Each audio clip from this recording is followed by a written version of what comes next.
Hi friends, अभिमान academy का फिर से आपका स्वागत है। और 69,000 शिक्षक भर्ती में 22,000 सीटें यदि जोड़ना है तो लखनऊ में दिखना चाहिए संख्या बल। जी हाँ, SCRT पर जितनी ज़्यादा संख्या वहाँ अभ्यर्थियों की होगी, ज़्यादा से ज़्यादा वहाँ उम्मीदें हो जाएंगी 22,000 सीटें जोड़ने की। क्योंकि आपने देखा होगी कि आरक्षण मुद्दे पर माननीय मंत्री जी का जो बयान रहा, सबसे पहले चलो उसके बारे में बाद में करते हैं।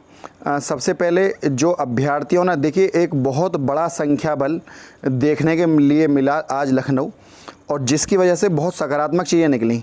हालांकि कुछ अभ्यर्थियों ने, मैंने कल वीडियो के माध्यम से पिछले एक हफ्ते से मैं लगातार कह रहा हूं कि इसको आरक्षण मुद्दा ना बनाएं, क्योंकि आरक्षण मुद्दे पर माननीय मंत्री जी बिल्कुल भी नहीं मानेंगे। चुनाव होने वाले हैं 6 महीने बाद।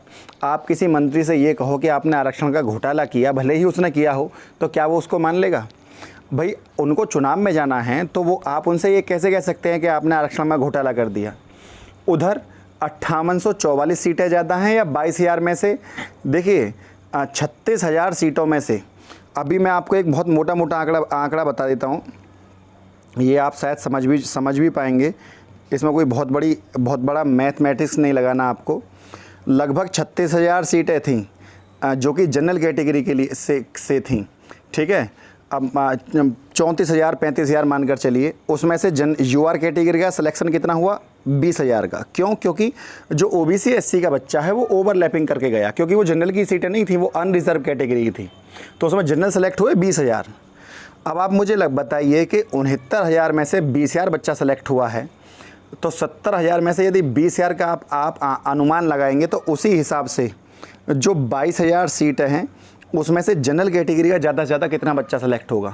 OBC SC को सीधा फ़ायदा होगा। इसका मतलब है कम से कम 14 से 15,000 सीटें OBC SC को मिलेंगी। आप 5,000 6,000 सीटों के लिए लड़ रहे हैं, और जो 14-15,000 सीटों के लिए हैं, देखिए वो बच्चा अगर जाकर आंदोलन करे, इसका 0.1 या 0.2 कम है तो बात समझ में आती है कि चलो 5844 पर जोड़ दिए जाएँ। लेकिन जब इतनी बड़ी संख्या में अब ऊपर से आप उस सरकार को घेर रहे हैं जो चुनाव में जाने वाली है, तो ये तो बिल्कुल ही एक कतई सरासर अपने आप को अपने साथ ईमानदार नहीं है वो व्यक्ति जो जाकर आरक्षण के लिए। मुद्दा सही है लेकिन समय गलत है, चुनाव से पहले का समय है।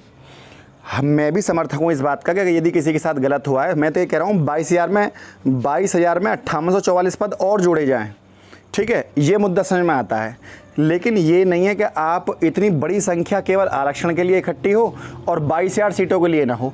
22,000 सीटों पर तो बिल्कुल सुप्रीम कोर्ट ने भोला प्रसाद शुक्ला वाले केस में मोहर लगाई हुई है। सरकार के पास आज मंत्री जी ने तुरंत आरक्षण पर आकर बोले ये बात हम कोर्ट में या किसी भी मंच पर या NCBC आयोग को जाकर सौंप देंगे। मैं उनका भी आपको एक लेख पढ़वाऊंगा, अभी आप समझ जाएंगे कि उन्होंने क्या कहा। इसका मतलब है आरक्षण मामले में उन्होंने कतई मना कर दिया कि मैं इस काम को करने वाला नहीं हूं, और भर्ती NIA की ऑनलाइन सॉफ्टवेयर के द्वारा पारदर्शिता बरती गई है, इसमें कोई कमी नहीं हुई है। बल्कि 69,000 भर्ती में 22,000 जनरल कैटेगरी का बच्चा सेलेक्ट हुआ है, तो आरक्षण कहाँ कम हुआ?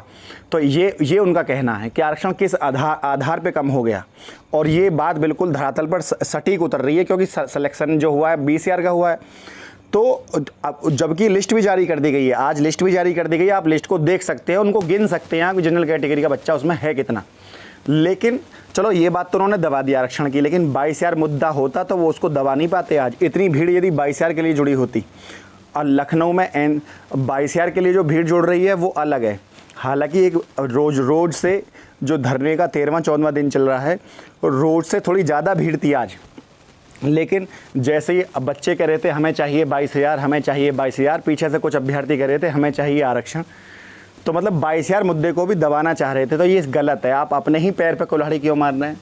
22,000 कुछ अभ्यर्थी वीडियो के नीचे आके कमेंट करते हैं कि सर क्या आप नहीं चाहते कि नई भर्ती निकाली जाए? ठीक है, तो ऐसा कुछ नहीं है, नई भर्ती निकालने वाली कोई बात नहीं है। नई भर्ती मैं चाहता हूँ नई भर्ती निकले। अरे 2,40,000 पद खाली हैं प्रदेश में।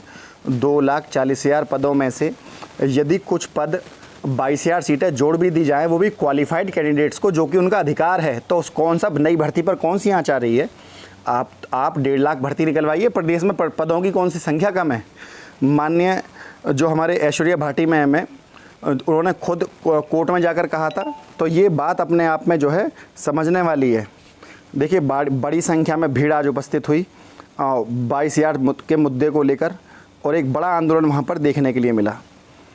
लेकिन सबसे बड़ी बात यह है कि जैसे जैसे अभ्यर्थी वहाँ पर जो है अपने मुद्दे को रखते हैं, 1-2 दिन वहाँ दिखाई देते हैं और फिर वहाँ से जो है अभ्यर्थी निकल लेते हैं। ऐसा आरक्षण में अभ्यर्थी इकट्ठे हुए, है ना, तो उस आधार पर इकट्ठे नहीं हुए। ऊपर वाले के घर में देर है अंधेर नहीं है, तो रख सबर उसे है सबकी खबर, करता रहे उसकी बंदगी, बदल देगा रब तेरी ज़िंदगी। देखिए आज उन्होंने 69,000 शिक्षक भर्ती में निदेशालय से जारी हुआ उपयुक्त विषयांक 69,000 सहायक अध्यापक नियुक्ति प्रक्रिया में तृतीय चरण में गतिमान काउंसलिंग के अंतर्गत चयनित कतिपय अभ्यर्थियों को उन्होंने 69,000 में क्वालिफाइड 1,40,060 अभ्यर्थियों की लिस्ट जो है आज जारी कर दी गई है ना। लिस्ट हमारे उसमें पड़ी हुई है 22,000 सीटों के ग्रुप में, आप देख सकते हैं जाकर। देखिए मंत्री जी ने क्या बयान दिया। मंत्री जी ने बयान दिया है 69,000 शिक्षक भर्ती में 34,500 पदों के सापेक्ष, जो 34,500 जो कि अनरिजर्व कैटेगरी के थे, 20,000 सामान्य वर्ग के अभ्यर्थी, और 1,18,500 पदों के सापेक्ष जो कोटा था उसमें 31,000 ओबीसी वर्ग के अभ्यर्थी हैं। शेष बचे पदों पर SC ST और ओबीसी हैं। यह रिपोर्ट NCBC को भेज दी जाएगी। अब भर्ती प्रक्रिया में पूर्ण रूप से पारदर्शिता मिल गई है, आरक्षण का विवाद खत्म। तो ये उनका बयान यहाँ पर था आज। तो इस मुद्दे पर तो वो कुछ भी बोलने वाले हैं नहीं, आप समझ गए होंगे। मेरा बार बार कहना सही नहीं है। अब मुद्दा सही है पर कोर्ट ना, तो ये जो बात भी सही है NCBC ने भी हो सकता है, लेकिन देखिए उन्होंने लिस्ट दिखा दी है, और लिस्ट में ऐसा नहीं है कुछ अभ्यर्थी कह रहे थे कि जी जनरल कैटेगरी का सिलेक्शन ज़्यादा हुआ है। तो लिस्ट आपके सामने है, आप लिस्ट में खुद देख सकते हैं, पढ़े लिखे व्यक्ति हैं, है ना। तो वो ये कह सकते हैं जब जनरल कैटेगरी का बच्चा इतना सेलेक्ट हुआ है तो आप कैसे कह सकते हैं कि हमने आरक्षण को नुकसान पहुंचाया। वो तो साफ साफ कह रहे हैं इस बात को, और वो लिस्ट भी दिखा रहे हैं। और जब लिस्ट दिखाकर कोई आदमी कोई बात कहता है तो वो बात जो है पारदर्शिता की तरफ चली जाती है, ठीक है। लेकिन सबसे बड़ी बात यह है कि चलो ऑनलाइन भी काम हुआ है, 22,000 सीटों का जो मुद्दा है वो मुख्य है। और इनको कभी भी देखिए आरक्षण वाले अभ्यर्थियों को वहाँ से मना कर दिया था कि आप यहाँ धरना मत दीजिए, लेकिन 22,000 वाले अभ्यर्थियों को 13 दिन हो गए, अभी तक किसी पुलिस वाले ने किसी ने कुछ नहीं कहा कि आप यहाँ क्यों कर रहे हैं, क्योंकि उनका मुद्दा जायज़ है। उनके पास कोर्ट के आदेश लेकर बैठे हैं वो वहाँ पर। तो ये मुद्दे सुबह 8 बजे SCRT पर फिर जो है दोबारा धरना है, मॉर्निंग में सुबह 8 बजे, ठीक है। तो अभ्यर्थी ज़्यादा से ज़्यादा वहाँ इकट्ठे हों, जो भी यदि इस समय लखनऊ में भी हैं, लखनऊ के आसपास के अभ्यर्थी तुरंत वहाँ पर इकट्ठे हो जाए। फ्रेंड यदि वीडियो आपको अच्छी लगी तो वीडियो को लाइक शेयर और चैनल को सब्सक्राइब करना ना भूलें। आज के लिए इतना ही। जय हिंद, जय भारत।